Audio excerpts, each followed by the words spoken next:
The most snow that we've ever gotten in New York City in one storm is 27.5 inches in 2016. I was here.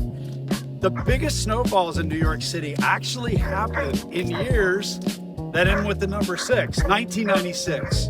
I think we got 75 inches in one season, and the big snowstorm was like 20 inches, like a lot of them.